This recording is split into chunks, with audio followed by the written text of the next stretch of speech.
Now, here we have conceptual James conceiving, and he is saying that in response to area drugstores, restaurants, and grocery stores closing due to rampant crime, which is legalized by the government, I'm going to get into that in a little bit, the Preston San Francisco's millionaire Marxist is now attempting to criminalize the stores for closing.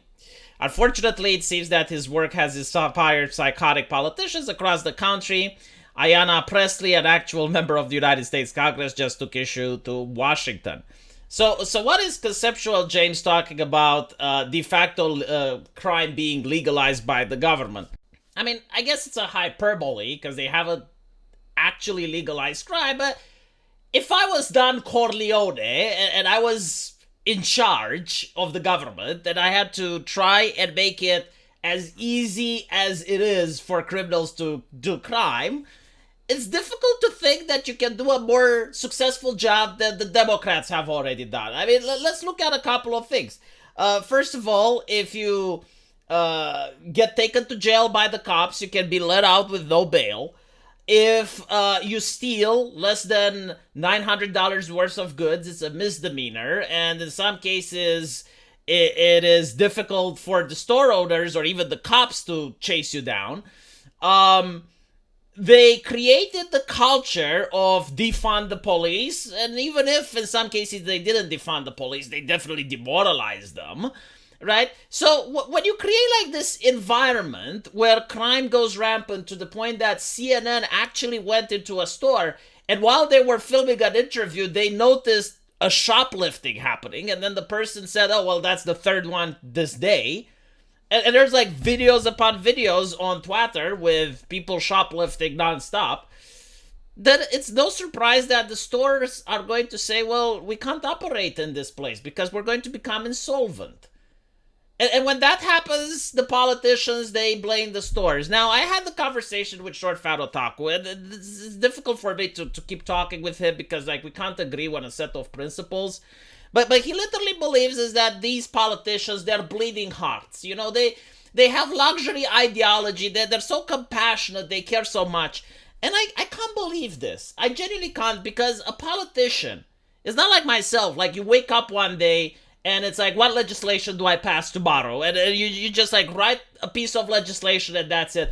No, like the thing with politicians is that they have staffers, they have aides, they have experts, they have people that inform them on the policy. They have hotlines where they talk with community activists. They can't possibly not know that their policies are having this negative effect. Like, even if you were to think, okay, we're going to make it a misdemeanor if people steal less than $900. Right. But like after 6 months, you see the effects of that policy. It's impossible that you don't notice that, all right, well, maybe we actually went a little bit overboard with this. Now it's having like different negative effects. And now there's what they call food deserts, which are entire places that do not have stores because all the stores are shutting down, right? So their solution was initially to call the stores racist. I'm not even kidding, right? Like, they believe that these companies just don't like money from various groups. I don't know where they figured that out, like what research shows them this data, but like that's what they think, right? Like, it's just these companies just don't like making money for some reason. And now they're saying, well, actually, we need to make it more difficult for stores to close. They need to give like a 6 months notice. So I want you to understand, like, imagine you have a store in San Francisco. Because, like, what this law is going to do is to guarantee that no new branches are going to open, ever. Like if I wanted to do a business, the last place I wanted to do it is in San Francisco after they pass this legislation. So they open up a store in San Francisco, and imagine that it gets constantly robbed, okay? You don't need to have, like, a huge robbing going on. You need, like, several smaller ones. Like, if you have like 4 or 5 per day, it's enough, right? Over the course of several months. So you're losing a lot of money. You're just constantly losing cash. And you're like, well, this is not sustainable, which is a word that the left loves, right? It's not sustainable. Like, you can't have a business like this. You're not making money. You're losing money. So obviously you're going to want to shut down. Oh, no, you can't. You have to remain open for the next 6 months.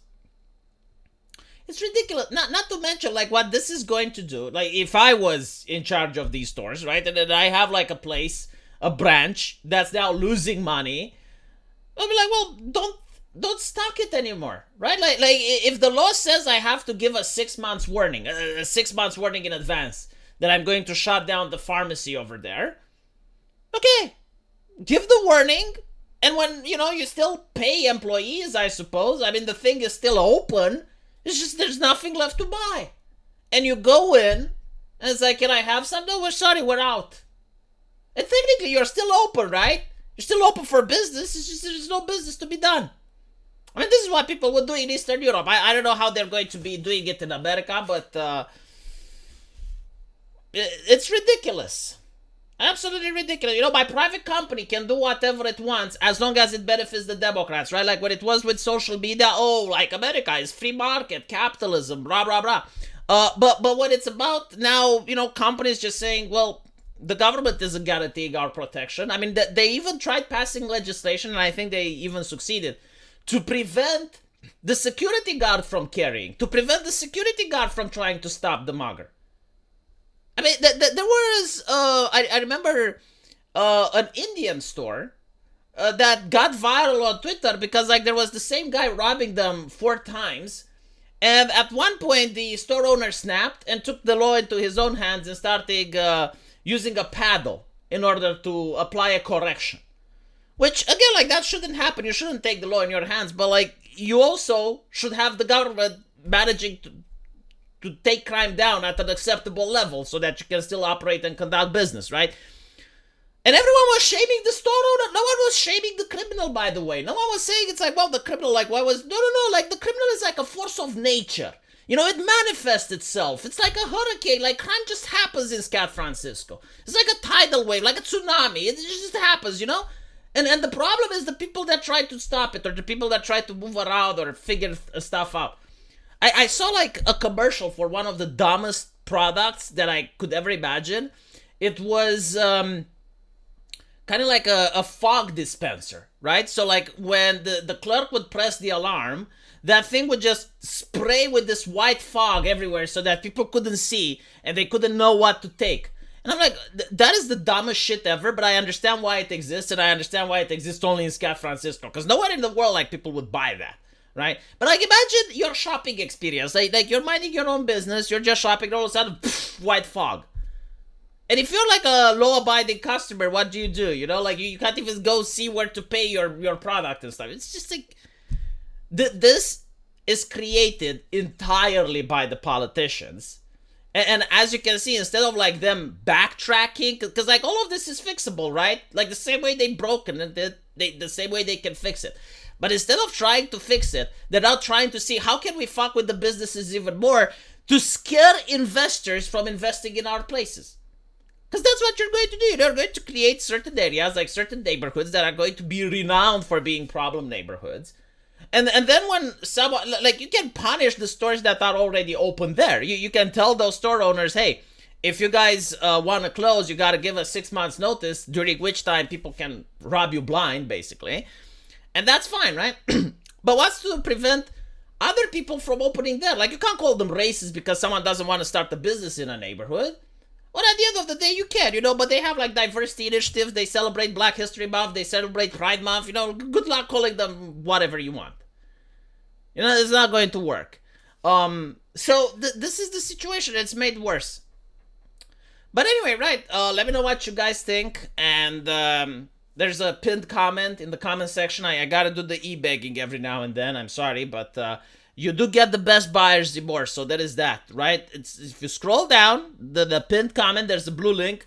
You click on it, and it takes you to my subscribe star where, unironically, best buyer's remorse on the internet. Probably a little bit better than if you open a store in San Francisco, I would say. Let me know what you guys think, and as usual, I will see you there in the comment section. Take care.